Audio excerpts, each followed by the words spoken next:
welcome back to this episode of the Mirror Club. If this is your first time here, my name is Buhlebe Nkosi Chinara, and I'm the host of this show, which is essentially just about self-discovery, self-transcendence, self-acceptance, and self-love.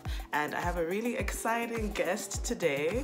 I will allow her to introduce herself, but she is the founder of Nyaradzo Leadership, and she has a wealth of wisdom to give us today. So welcome to the show, Rachel Nyaradzo Adams. Hi, Rachel. How are you? Thank you, Buhle, for having me. I'm wonderful. I'm so happy to be a part of this conversation with you today. Thank you. I'm glad that you accepted my invitation because basically I met Rachel at a webinar, well, not a webinar, it was a seminar, which was basically about wellness, and she had such a wealth of information to give and things that really resonated with me.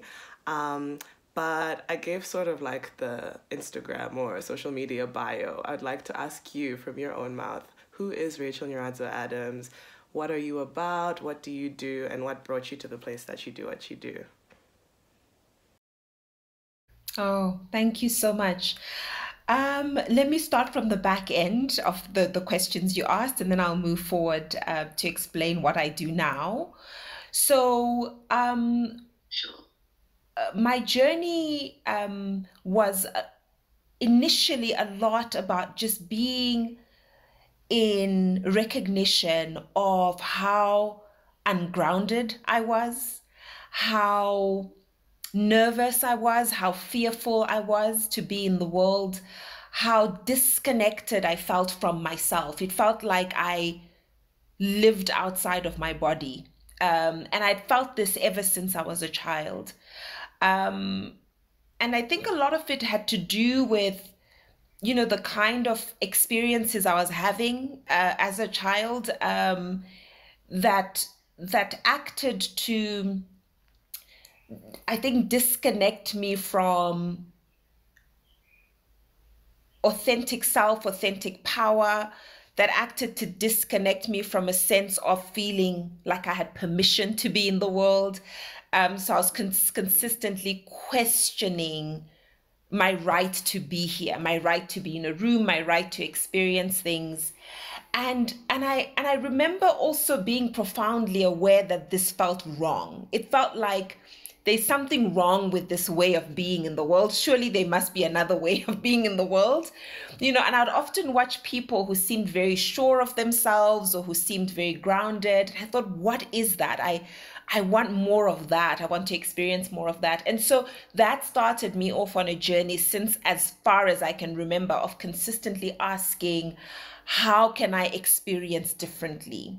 And so I started to notice when there were shifts, and I started to take cognizance of those shifts and what was causing those shifts. And I'm sure we can talk a little bit more about that later. But essentially, my life experience led me to the work of people development.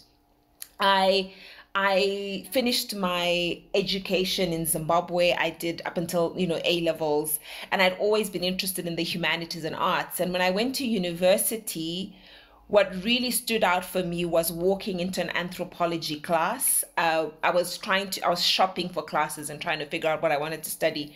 And I walked into this anthropology class, and anthropology, as you would know, is the study of people, the study of cultures, the study of norms and values, etc. And I fell in love. I felt like it was the first time I was engaging with a discourse that was answering real questions about real human beings and why we make the choices we make and why we construct life the way that we do. And that set me on a journey of working with people.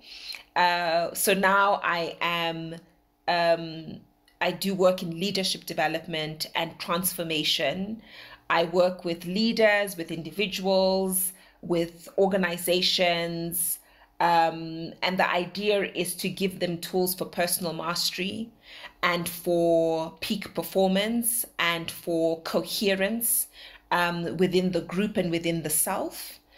And essentially, I've been doing that work now my entire career. Actually, I started off at Allen Gray, then at McKinsey, then at Yale. Yale was a little bit of a detour, long story, but basically my work has been with working with people. And really, I say that a lot of my work is about helping people remember who they are, helping people reconnect with what it means to be in relationship with all of the pure potentiality that exists inside of us, and to be able to show up daily in the power of that.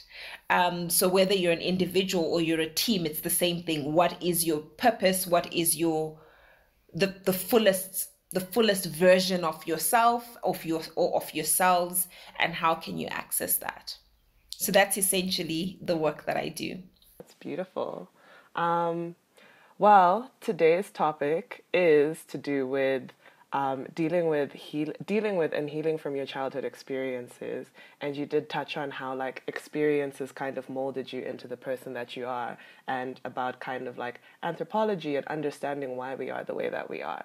So I guess my first question to you is, how does our childhood shape our sense of self? Because on the Mirror Club, we're really into the idea of like trying to understand like, who am I? What am I about? So yeah, I was just wondering, what about how does our childhood shape us, or our sense of who we are as people? Tremendously. I mean, all sorts of traditions have been speaking about this, for time immemorial. The Jesuits priests who said, give me a child below 7 and I'll make you a man. Many psychologists argue that a lot of our wiring happens during our childhood years, and that the rest of our lives really become a repetition of that wiring. There's an institute called Kaiser Permanente based in the United States that does a lot of research around how do childhood experiences influence the way that adults then show up in their lives. And so there are multiple disciplines that are looking at what does this all mean. And really what we know is that your childhood experiences become the foundation of how you show up in the world. Now, while they influence the way you show up, they don't have to, because they can certainly be work that's done to help heal a lot of the things that we experience. But in reality, they certainly do. And many of us are in many ways replaying our childhoods in our adult life.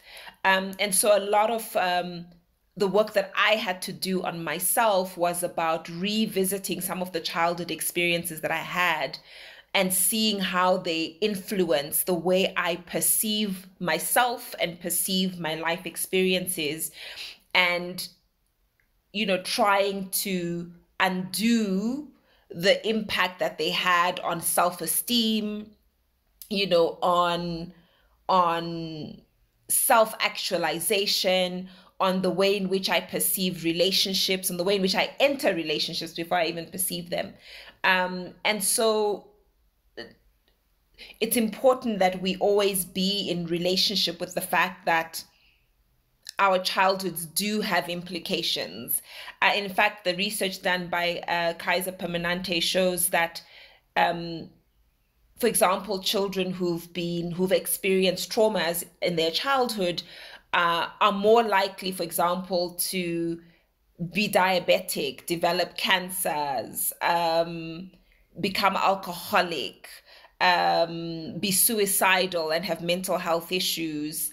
And they call them adverse childhood effects, or ACEs. And you can actually look this up, and there's an assessment. If you Googled ACEs, Kaiser Permanente, there's an assessment you can actually take online that shows you how many of these ACEs you have and how it may be impacting your life. And the ACEs range from, abusive experiences, to being in an environment that is unstable, to feeling under threat.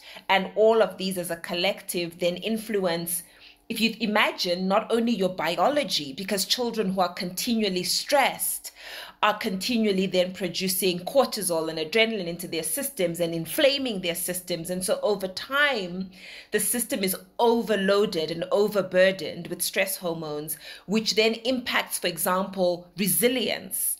So how can you be resilient in the world when your system has been stressed for so long already since you're a child? So it's so important for parents to understand this. But I think even more so, it's important for people who've been through these experiences to understand, firstly, that the impact you're experiencing is not imagined, and it's not you being dramatic, because, sometimes we then accuse you're being dramatic. Everybody's been through this stuff, and it's true. There is, I think, by virtue of the world we are born into and the stresses that come with it, a lot of us experience a number of things. But the more you experience these things, the more likely you're going to have some difficulty in the world working through what it means to be a self, and what it means to self-actualize, and what it means to be a part of a community. And so we shouldn't take it for granted. So it's important for those people who've been through that stuff to know that it's real, and then secondly, to pursue whatever healing they can in order to course correct some of these things as they happened. And I remember at the seminar where I heard you speaking, you did go over some of these ACEs, I think is how you pronounce them. And I think, because a lot of people might not realize that they actually had traumatic childhoods or certain things that adversely affect them now. So I was wondering if you do have it off the top of your head, if you could maybe go through some of them, because I remember you even referring to things like neglect, and those can actually have an adverse effect. And some people might be like, I'm fine, I didn't have sexual abuse or physical abuse in my childhood, so I'm fine. But then, yeah, I guess I'm curious for more of a breakdown of those things, so people can actually know okay, maybe I do have some things to actually look back at and undo or whatever. Yeah. Absolutely. So under the abuse piece, it's and I hope I remember all of them. It's emotional abuse, physical abuse, sexual abuse. There's a fourth one now that I'm forgetting, but it's stuff that has to do with impact on the self, right? So things that were done to you, said to you, that you then embodied, right? Because they were being done to the physical body, but also to the emotional, psychological state. And, in our cultures, we don't often talk about being hit, for example, as physical abuse.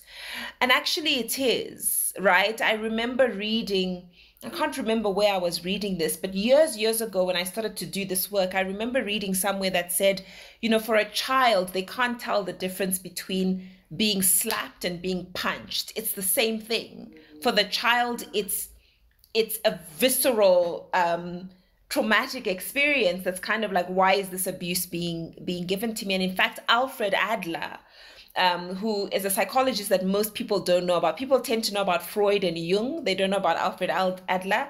But one of the things he talks about is the danger of reprimanding children, of using these violent tactics to get children to do what you want. And what he showed was that, it's actually not a mechanism to correct children. It's a mechanism to control children, right? And so it has a lot to do with the parent's anxiety. And so, so we tend to underestimate the impact these things have on children, and even with their dynamic of the world. In fact, I was having a conversation just recently with somebody who was saying that, when they had an experience and they would cry, they would be told, big girls don't cry.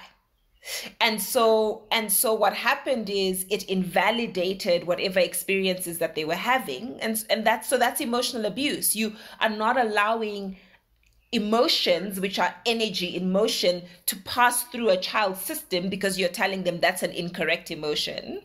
And that's problematic, right? Because actually that emotion is valid, and the child should be able to experience it so that in their older years, they know how to process emotions.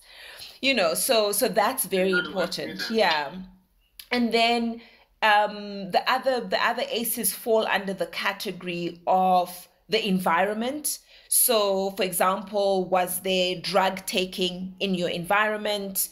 Was there alcoholism in your environment? Did you watch a parent being beat? or being violated in some kind of way. And then the other ACEs fall under neglect. So were you physically neglected as a child? Were you well fed? Did you have access to the kinds of resources that you needed in order for your growth and development to be healthy? And so if all of these experiences count as traumas. And remember, trauma basically means that, life is disrupted in a way that has huge impact on the system, and that sends us into these processes of grief or of feeling violated, of feeling neglected, not being seen, not being heard, etc. And so I love your question, because you're right. In our cultures, we tend to not see all of these things as traumas. It's part of life. Exactly. There's a book by Ian Leslie called Born Liars, which is fascinating, because one of the things he said in that book is that when children, for example, are hit a lot as when they're younger, they have a tendency to lie more. Why? Because they experience that there's always a dramatic consequence to my behavior, and so now they develop a mechanism to self-protect. And so you'll find that they start to lie much more, or they feel like they can't really own up to a mistake, right? So you do something wrong and you're trying to cover up, or you don't know something and you don't feel like you have permission to say, I don't know, can you tell me what that is? Because in your brain, you're thinking, oh, if I don't know, I'm going to get into trouble. So imagine what this does for learning, for creativity, for possibilities, for innovation, when you feel like the consequence of exploration is too high.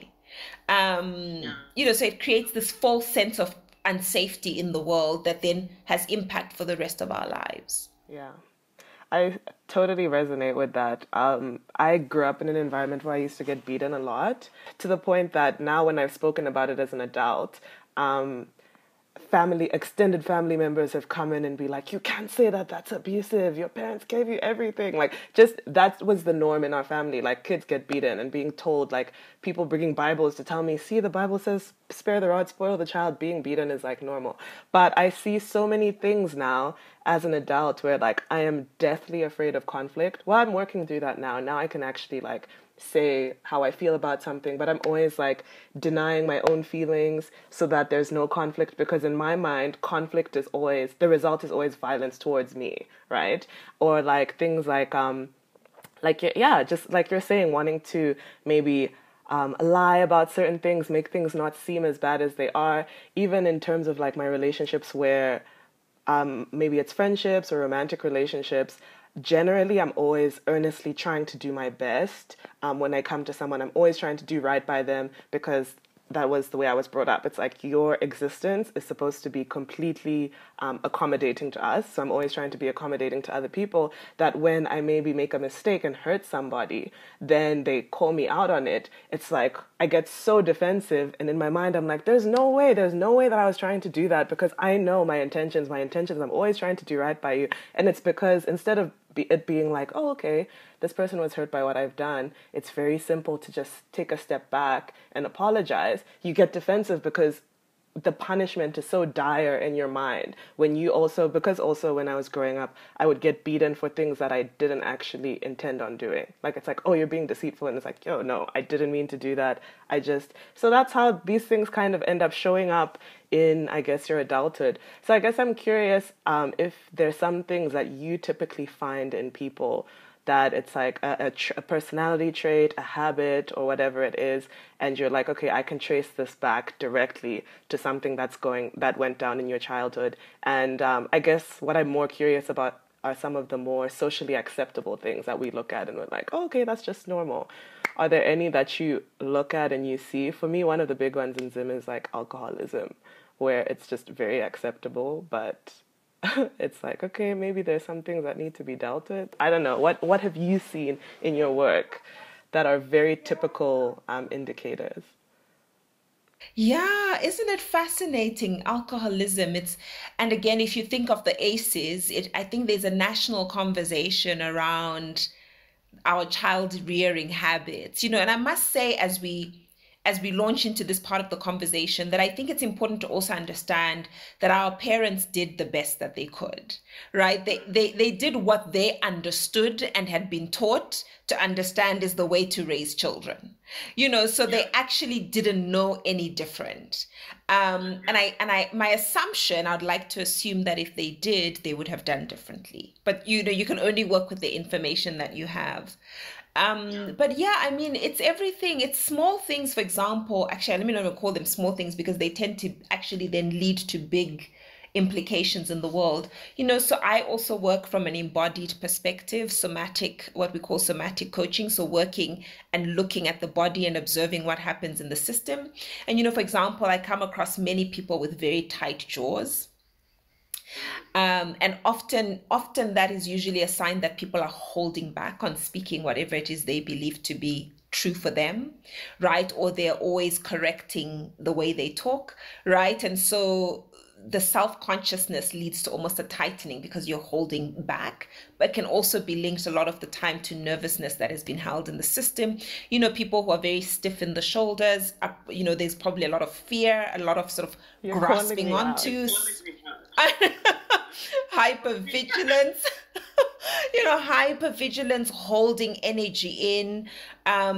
Sometimes also even people who are overly jocular, continually making jokes about everything and laughing through everything because they're trying to mask the pain that they're feeling inside, or they're masking whatever it is that is burdening them internally and they don't know how to articulate.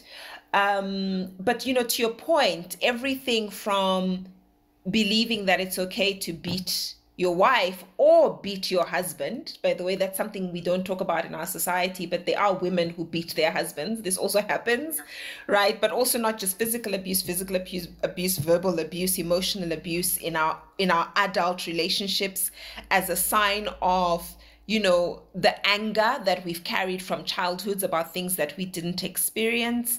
Alcoholism, what are we trying to numb? We live in a society that often isn't very good at articulating emotions, likely for the reasons that you mentioned and I mentioned a little bit earlier. And so people resort to whatever numbs them, so they don't emote, so they don't feel anything. What's of course ironic is that they then create other emotions that they then have to deal with after the drunkenness when they're sober. So, there are many things we could name. I think the question becomes, are we willing to have the courageous conversation, number one, about what we do about this, but number two, about how many of us are still carrying forward those same child rearing methods with our children now, right? Because we also now don't know better because that's the way that we were also raised. We take for granted that parents often don't get a guidebook. And certainly I see a lot of guidebooks now about the physicality of raising a child, but often we don't talk about, for example, the stages of development of a child and what they're developing characteristically at different stages of their growth. And so what are the things to watch out for? So for example, when we talk about the terrible twos, terrible threes, why are children like this? Why are they throwing tantrums at that age? Because psychologically, they're now developing willpower. They've now learned that I am a me, right? So they've come into this realization. So part of child development is testing those boundaries. But then what happens is parents get frustrated, right? Because they're like, why is this child being this way? Often because we don't know that they're developing this me. And so what we try and do is we try to stifle it. We try to stop them. Don't do that. Stop it. and sometimes justifiably so, because we've got jobs to do, we are frustrated, we're also pressed for time. So I can't be telling you that you can't, I want you to wear the blue dress versus the black dress. I don't know, whatever it is that you're going through in that moment. But it's so important to recognize that if you stop the child from that experimentation, what you're then doing is you're dampening their sense of self. And so they may go through the world feeling like they have no willpower. So they start things and they don't finish them.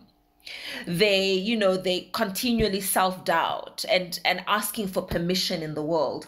All of those can be symptoms of traumas that were experienced in that phase of life where I was developing my me.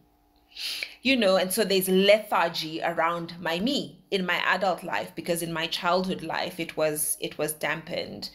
And it's different things for different people. Psychologists will tell us that some people go into excessive behavior, some people go into deficient behaviors. It just depends on the child and what they were interpreting during that time. And there you go. And before you know it, you've got a grown adult who's grappling with stuff that they don't understand. But why do I always grapple with this? And if they only understood this whole process, they might be able to better explain what they're doing and how they can start to heal it. So when people, I guess, recognize certain things inside them that maybe they're like, okay, I can trace this back to my childhood, what are the processes that they could start to go through, I guess? Like the hard conversation that you were speaking about, where it's realizing, okay, I have some healing to do. Where does one begin when they're just faced with, wow, these are all my dysfunctions that stem from my formative years? Yeah, absolutely. I mean, an obvious one is therapy, right? An obvious one is any modality that will help you in a healthy way to revisit some of the things that took place and to process them out of your system. Because, we hold energy inside our system. So, for example, people I tend to experience with a tight jaw also get a blockage in their throat, right? So when they're trying to speak, the people say, I feel a lump in my throat. Because why? That's energy that's been constricted there because of things that have been unsaid, conversations that need to be had, truths that need to be spoken. And so therapy helps us to process, well, what are those things? Where do you need to go and have courageous conversations? Where do you need to have closure? So therapy is one modality. And, lots of people in our culture don't believe in therapy. People say, Jesus will heal me, or, Allah, inshallah. And I always say, yes, religion plays a huge role in terms of our healing journeys, and that's valid.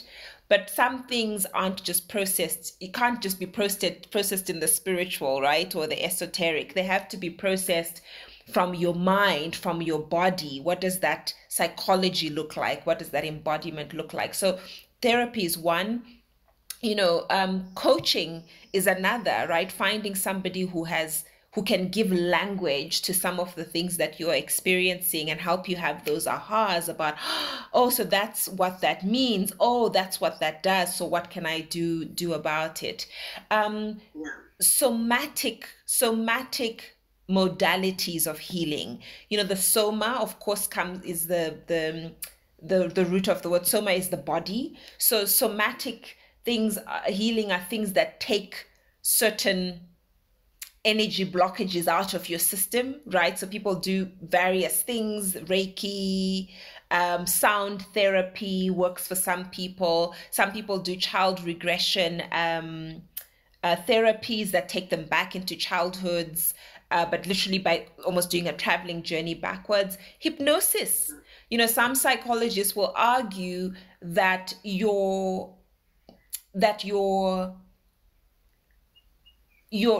trauma is actually held in your subconscious mind, right? So speaking to the conscious mind, some psychologists argue, isn't really helpful, because then you're trying to heal in the conscious mind what's in the subconscious. So hypnosis helps you go into the subconscious, and then you can work through the healing there. So I think it's up to each person to experiment and discover what works for them.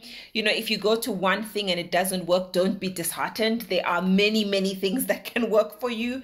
If you go online and just look up, traumatic therapy or traumatic healing, there will be, eons and eons of things that you can do. I think what's wonderful is that people can heal, right? You can actually work through your stuff, and you can teach your body to show up differently. So, as an example, I used to struggle to articulate anger, because I was also brought up to believe that actually your emotions are not valid, right? So, we're all just trying to make it through life. So, keep it to yourself.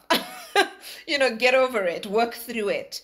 And so what I learned over time is that there's no permission to express what is truest for me, especially when something was angering me. So I was very passive aggressive. People would ask me, "Are you okay?" "Yeah, I'm fine." "Are you upset?" "No, I'm fine." "Do you want to talk about?" "No, not really." And it was like one of those where I wanted to speak up, but I didn't know how. And I was one of those lump in my throat type people. Some people, butterflies in their stomach, knots in their stomach. Some people feel their sides numbing, or people have different energy centers where they tend to be alerted to the fact that something is wrong. For me, it was a lump in my throat. But I had to learn. My body had to learn how to exert energy outwardly, because of the fear. When I was growing up, I held energy internally. So I always sort of had this I looked on the outside posturally very like confident, because I walked straight and things like that. But actually what it was not confidence, it was hypervigilance. It was me trying to puff up to sort of create this who's about to attack me next, so that I can protect myself. But really what I was doing was holding energy internally. I didn't know how to speak out and to just say things, to say, "You've really upset me." So I'd be in a relationship and my partner is doing something that hurts me, and I just pretend like I'm fine. I'd not know how to say, "But I don't like it when you do that." Just to say that was, for me, could take months for me to get those words out of my mouth. And so somatic healing, for example, was learning what we call the warrior body. I learned how to, how to, and I couldn't even do that. I remember the first time I had to do that exercise, I was like, "But what is that? Why would I? That's so undignified. Why would I do that?" So it was literally learning to go, outwardly, so I could get this shit out of me. And it was the most exhilarating thing to learn that. Some psychologists, for example, get you to hit pillows or hit punching bags, because some people have so much rage inside of them that they've never articulated. So get it out of your system so that you can make room for other emotions to emerge. Some people define emotions as energy in motion. If you stop that energy from moving, it gets stuck somewhere. And then it becomes a pattern in your life to just keep hipping on that stuckness. And then we start getting sick. Our bodies start getting sick. We produce too many stress hormones in our system. Some people are addicted to adrenaline. My good teacher, Dr. Ila Manga, talks about how people can be so adrenalized, they get addicted to adrenaline. So you go to work and everything is rah, rah, rah. Then what exercise do? You go running. Rah, rah, rah. Same thing, because you're saying, "Oh, I'm releasing tension." No, actually, you're creating more tension, but you're addicted to it and you don't even realize that you're addicted to stress. Stress can be addictive. So it's all of these things that people don't know, yet there's so many modalities that you can access to help you get it out of your system. Wow, that was a lot packed into, and thank you. Thank you for those. No, I'm not even saying it in a bad way. I'm like grateful for all the nuggets, like concentrated. Something interesting about what you were saying just about like your subconscious and trying to heal your subconscious. I was reading something somewhere. This girl, her name is New Mind Frame on YouTube, and she sometimes just channels messages about like healing. She doesn't have any formal training, but like she's been on the self-healing journey.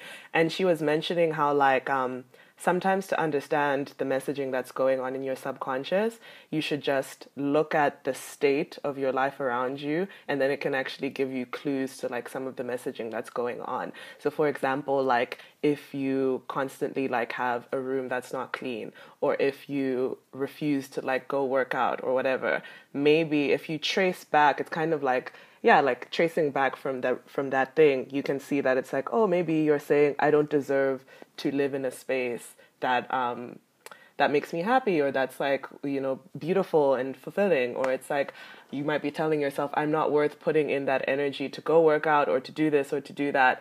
So I thought that was interesting. Just an interesting tip to kind of hack your subconscious and see what's going on. Like, or if you're having relationships with people and you can't speak up for yourself, what does that mean? Maybe it means that somewhere in your subconscious you're telling yourself that other people's emotions are more important than yours or whatever. So I thought that was interesting. Absolutely spot on. I would agree with that. But I guess one of the things that I have noticed in my life and in other people as well, that maybe they carry into their adulthood, is the things that they say to themselves. In general, just our minds are always going full of thoughts, and those thoughts can kind of affirm our sense of self, for better or for worse.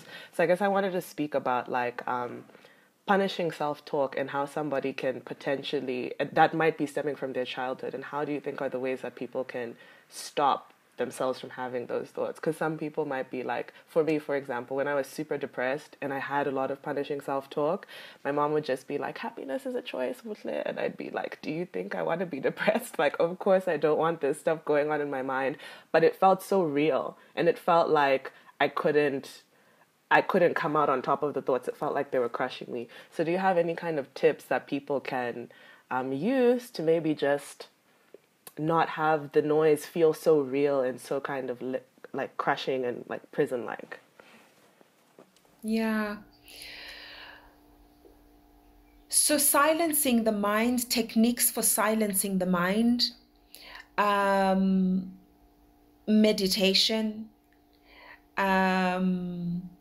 and there are different kinds of meditation, right? So you can do mindfulness meditation,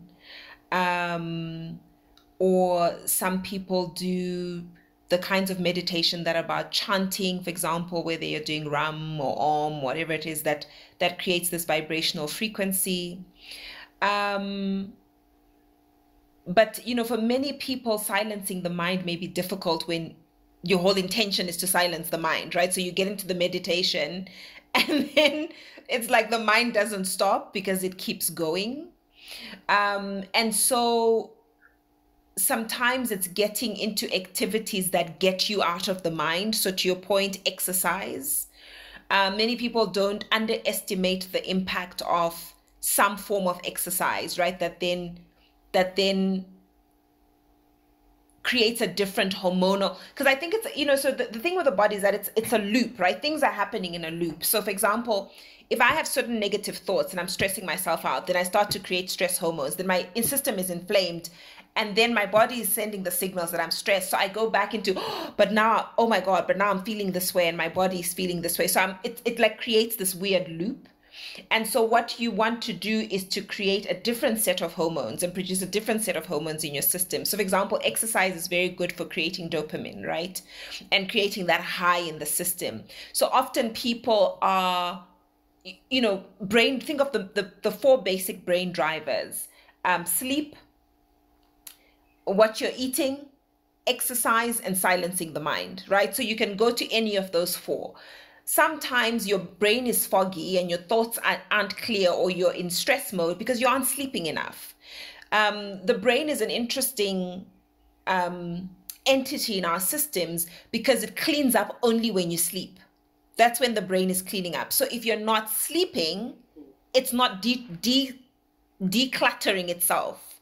Right? There's a TED talk. In fact, I'll send you the link. You might want to share it on the group. And I'm not gonna say what the neuroscientist was talking about because I may botch it. It's a very technical aspect of neuroscience.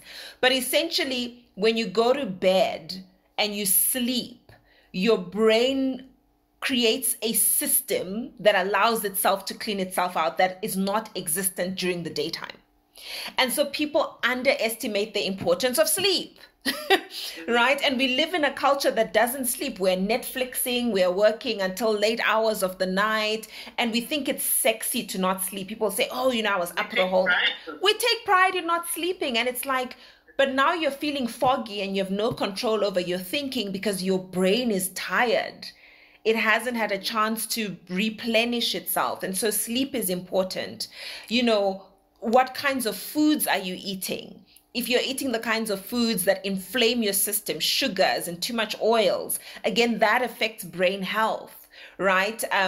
Exercise, movement in the body so that you can create those, the dopamines and the serotonins that make the body feel good, the brain feel good, and that way you can produce the kinds of thoughts that are healthy for you. But one practice that I tend to use, because very much I understand this busy mind, because I have a mind that on its own won't stop, right? It just goes on and on and on and on. There was a time where it used to take me an hour, 2 hours to sleep because my mind just wouldn't stop. Two things that have helped me during the daytime, it's the ABC: awareness, take a breath, make a different choice. Because there's nothing wrong with thoughts per se, because one of the brain's functions is to think, right? So thoughts are it's a function, it's a sign of a healthy brain if you're thinking, right? But the problem is when the thinking takes over our lives and it becomes, like you're saying, these negative thoughts. So it's to be aware, what am I thinking? Because remember, your emotions are also psychophysiological responses to your thoughts. And so if you don't manage the thinking, you're going to start creating emotions that don't serve you. So awareness is, are these thoughts really true? Byron Katie, here's another hack, has a wonderful process where you question the thought. Is this really true? Right? Is this true? Can I prove that it is true? What would I be without this thought is the fourth one. I can't remember what the third one is. But there are these 4 questions to ask yourself about your thinking. So awareness, then take a breath. And that's literally twofold. Take a breath means just pause.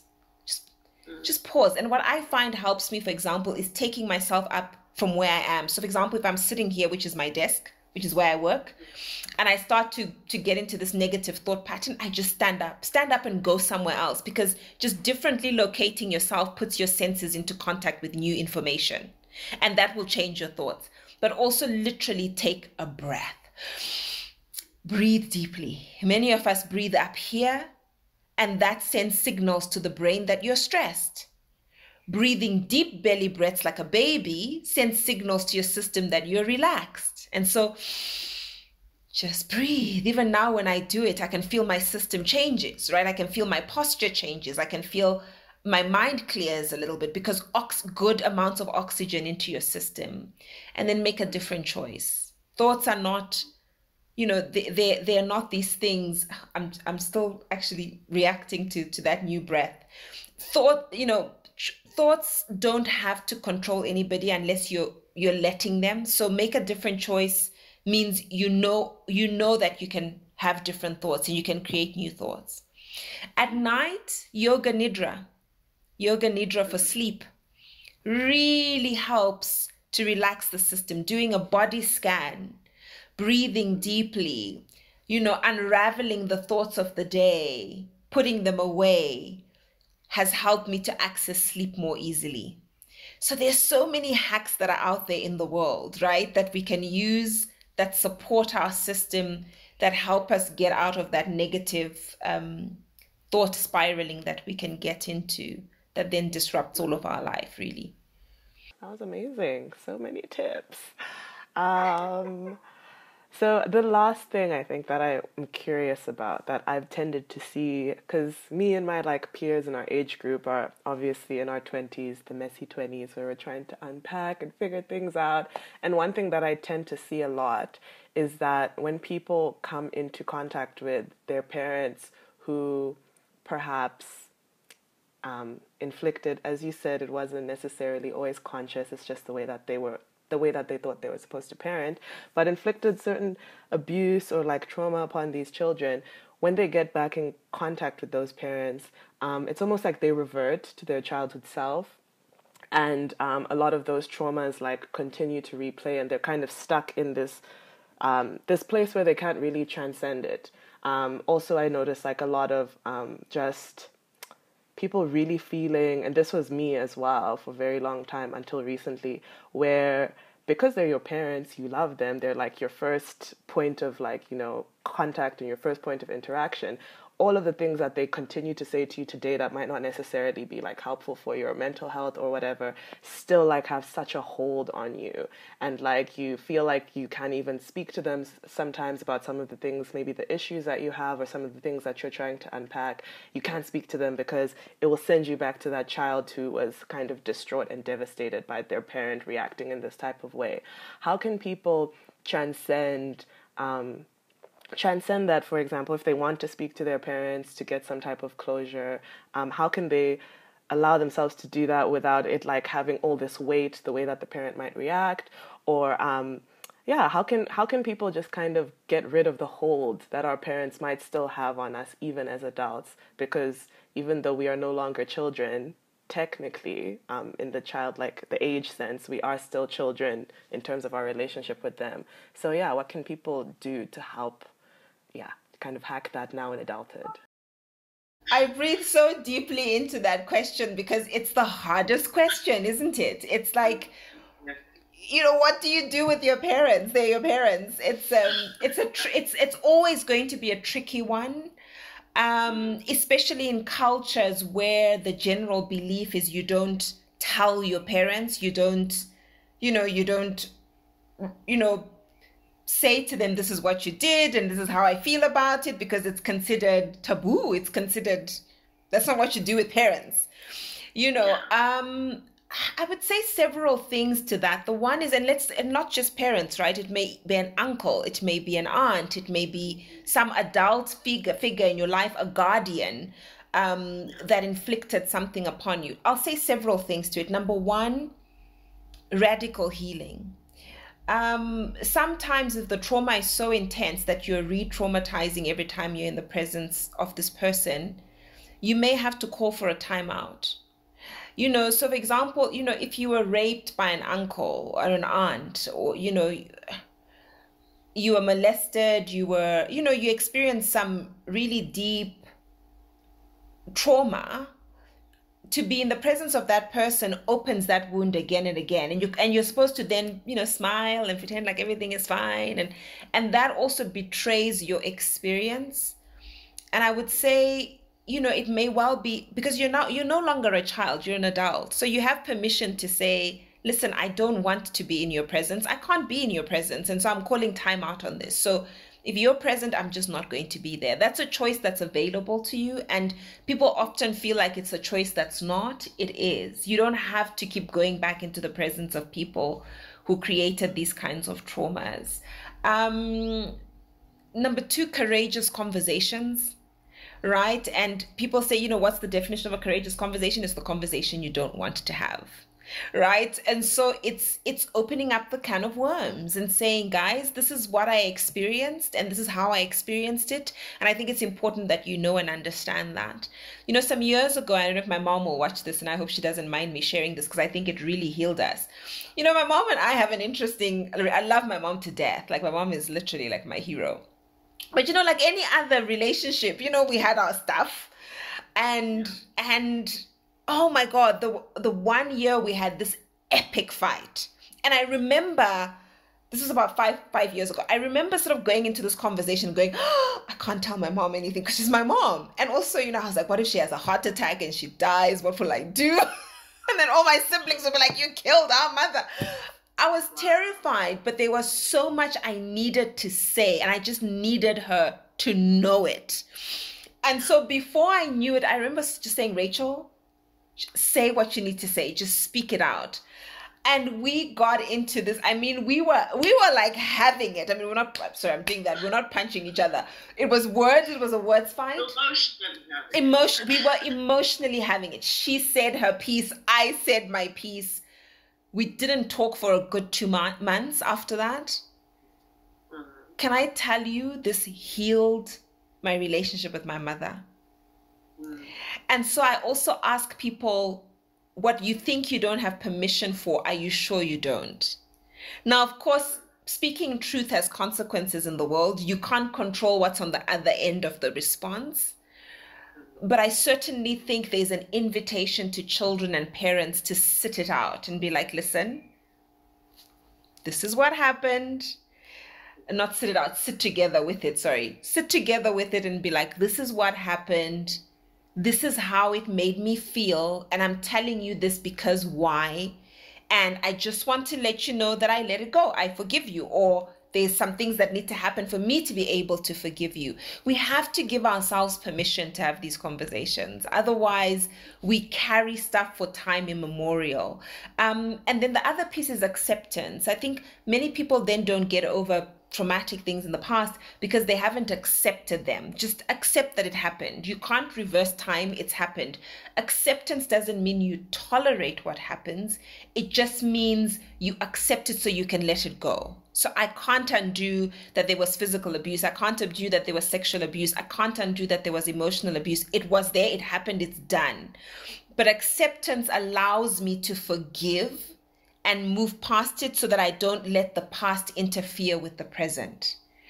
And so acceptance is a big piece. And when we go into conversations with acceptance, we also, they are then less loaded because we are not saying, I wish you had been different. We are saying, because they can't be different. You're just saying, this is the consequence of your action. And I just want you to know. So, give yourself permission. You never know. You never know how much leeway you have conversations until you try them.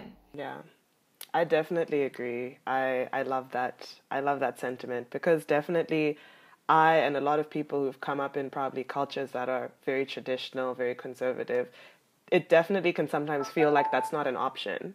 Speaking to my parents, no, I can't. Like, don't open that can of worms. And people will affirm that thought. Like, yeah, you can't do that. That's not what we do. But it's true. We do have that choice. We do have that option. And if it's something that'll help you, then I think people should go for it. So, yeah. And it will help them. I think what we also don't realize, one of the things that was fascinating about my conversation with my mother is she said to me months later, she said, you've taught me something that I didn't know before. She said, I didn't know that children were different.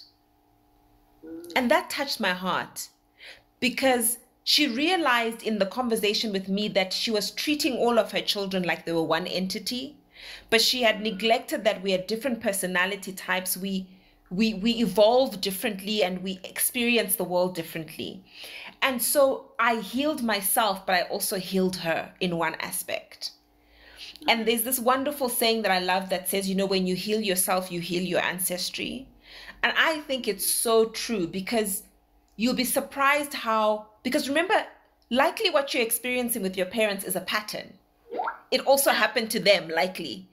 So when you bring it up, you are allowing them to be in conversations they probably would never have been and probably can never have with their parents because probably they're no longer here. But you start a healing process. But I think, like I said, it's the way you enter the conversation. We enter them with acceptance, not with accusations. And there's certainly many conversations I've had in my past that I regret because I entered them with accusations, and that's not helpful because people just become defensive. But we can certainly enter those conversations in a much more accepting and loving way that actually helps the other person heal too. Yeah. Oh my gosh, this has also been healing for me. That acceptance part is so important. But yeah, thank you so much for joining me, Rachel. I know that this is going to be very helpful for a lot of people, so thank you for taking the time. Where can people find you? I'd love to kind of plug it in the information and just let us know. Absolutely. So you can find us on Instagram, LinkedIn, and Facebook. Either at Nyaradzo Leadership, which is the name of my consultancy, where we do it, and our work merges neuroscience, ontology, psychology, and anthropology to basically bring about this healing and coherence for people. Or you can find me personally on at Rachel Nyaradzo Adams on the same platforms. Cool. Thank you, everyone. Please do go follow Rachel and please do like, comment, and subscribe under this channel for more conversations like this. Bye. Thanks, Rachel. Thank you so much. I believe that if we are honest with ourselves, that the most fascinating problem in the world is who am I? What do you mean? What do you feel when you say the word I myself. I don't think there can be any more fascinating preoccupation than that, because it's so mysterious, it's so elusive.